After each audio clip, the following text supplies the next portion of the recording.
I'm also officially challenging Cricket Joe to an 18-hole golf match right here. I will give him 10 strokes aside, and if he wins, I will give the charity of his choice, any charity that he wants, $1 million.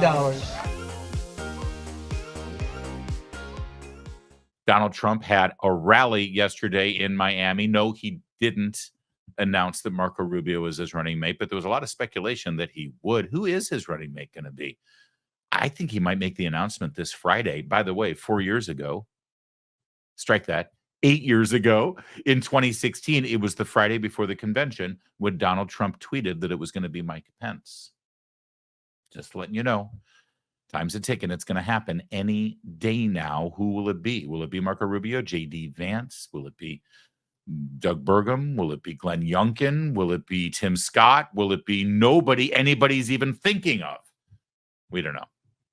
We do know that there was not an announcement of a running mate yesterday, although Barron Trump was introduced to the national stage for the first time now that he's an adult. And man, he looked good, didn't he? I like that young man. And at the rally, Donald Trump did his thing. It was classic Trump. And he ventured into the discussion of the debate for the first time, really on a major public stage since the debate itself. And I think the thing that really stuck out to him was that exchange he had over their golf games. This is a big deal to Donald Trump. He doesn't like Joe Biden lying about his golf game, so he issued a challenge. I'm also officially challenging Cricket Joe to an 18-hole golf match right here.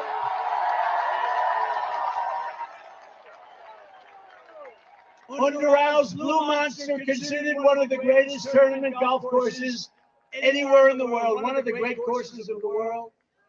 It will be among the most watched sporting events in history, maybe bigger than the Ryder Cup or even the Masters.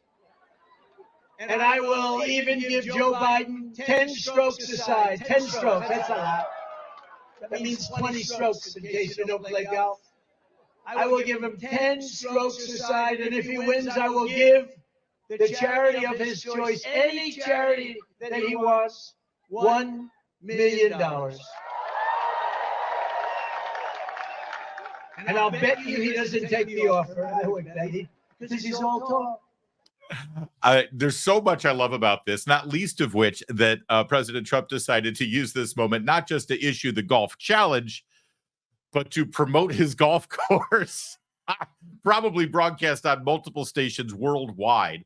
It's actually a brilliant stroke of marketing and free advertising, number one. Number two, I've seen so many Trump rallies, so many Trump speeches, so many Trump appearances that you can tell when he's reading from prepared remarks on the teleprompter and when he's just going off the reservation and doing his Trump thing.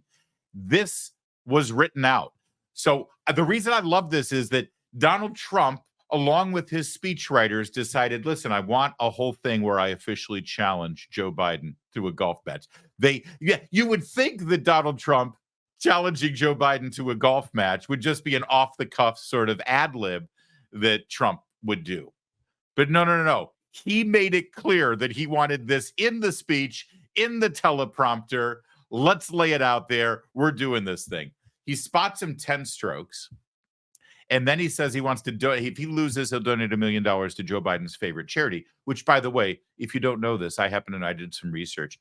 Joe Biden's favorite charity is Devout Catholics for the Dismemberment and Murder of Full-Term Babies. Who knew? I had no idea, but that's where he likes to donate all of his money because he's a devout Catholic.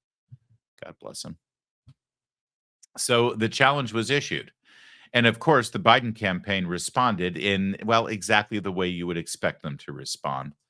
Like humorless little weenie brains. Humorless little moronic, idiotic weenie brains. This is the guy. Listen, I'm not in favor of beating anybody up on the playground. But if you're going to beat anybody up on the playground, it's this guy. They put out an official statement on their stationery. Donald Trump hasn't been seen in public for 12 days now. He's for 12 days. Now he's inviting fictional serial killers to dinner, teasing Lil Marco Rubio, praising Project 2025 architect Tom Homan, and challenging the president of the United States to golf. Seriously, these people, this is why people don't like them and why people do like Donald Trump. Because they're so humorless. And so they're like the embodiment of a Karen. They're the embodiment of that person. It's like, actually, this is a very serious issue and you shouldn't be joking. That's who they are every single minute of the day. We challenged Donald Trump to create jobs, but he lost 3 million. We challenged Donald Trump to stand up to Putin, but he bent the knee to him. We challenged Donald Trump to follow the law, but he breaks it. We challenged Donald Trump to not destroy our country, but that's all his Project 2025 aims to do. Joe Biden doesn't have time for Donald Trump's weird antics. He's busy leading America and defending the free world. Donald Trump is a liar, a convict, and a fraud, only out for himself. Par for the course. Oh, they're just... This is why people are fatigued by politics.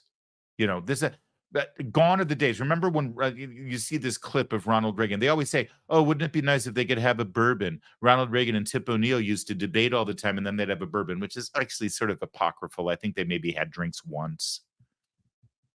But here's Donald Trump saying, "Hey, you want to golf? Let's golf. We would love to challenge you." Can we just? By the way, they can't even respond to a fun little challenge for a golf match without lying. Donald Trump lost 3 million jobs. It was a freaking pandemic, you morons.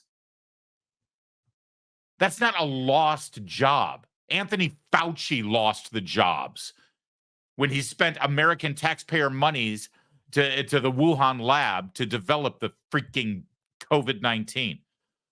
We challenged Trump to stand up to Putin, but he bent the knee to him.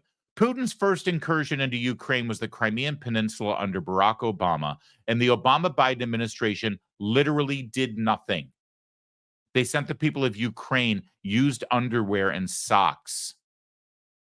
Donald Trump got into office and sent armaments to Ukraine to prevent further incursions, which worked, and there were no further incursions until months into the Biden administration, and now suddenly Putin is invading Ukraine. It didn't happen under Trump. It happened under Biden. By the way, speaking of bending the knee, the Trump administration's policy for Western Europe was to stop taking gas and oil from Russia, thus enriching Putin.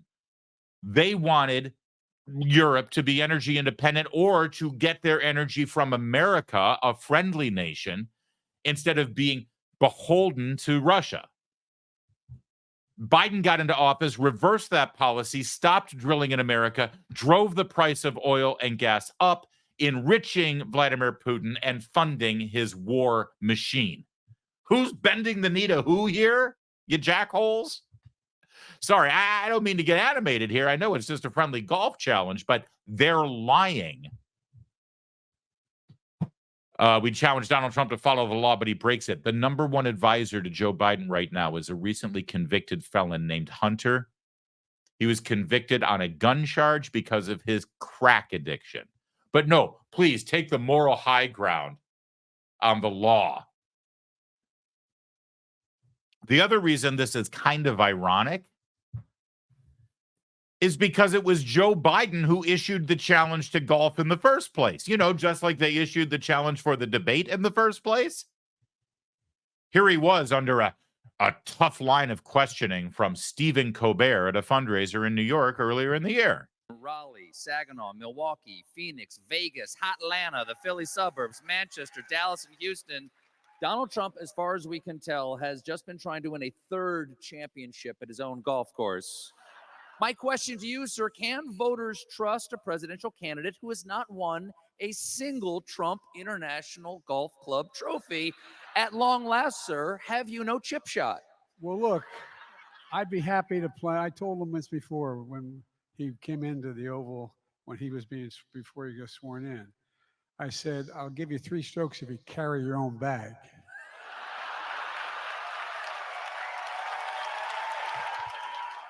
By the way, in retrospect, well, he's really lively there, isn't he? In retrospect, we know now that that question was probably prearranged with the Biden campaign. He knew it was coming. He already had his pre-written answer. For all we know, Stephen Colbert's writers helped him write the answer. But he was the one who challenged Trump. And now, we don't have time for your antics. Don't forget, at the debate, and I say don't forget because I think Joe Biden has forgotten, because after all, it was, 12 days ago. At the debate, Biden reiterated the challenge to play golf. But by the way, I told you before, I'm happy to play golf if you carry your own bag. Yeah, over and over again. He says the same thing. So then Trump says, okay, listen, you want to golf? Let's golf. We would like to see them golf. We like the fact that Trump is going to spot him 10 strokes. I think that's hilarious. I think he'll still win going away. And the fact that $1 million will go to Biden's favorite charity is beautiful. It's a wonderful thing. It's for the children, after all. Let's do it. Biden won't do it. Biden won't do it because he can't golf. He can't walk a straight line. He can't hold a golf club, let alone swing a golf club. Joe Biden is lying to you like he always does. And, my dad used to tell me, when you lie about the little things, like your golf game, it means you lie about the big things, like taxes and spending and the law and climate change and foreign policy and Putin and hostages and Israel and, all the things, all the big things.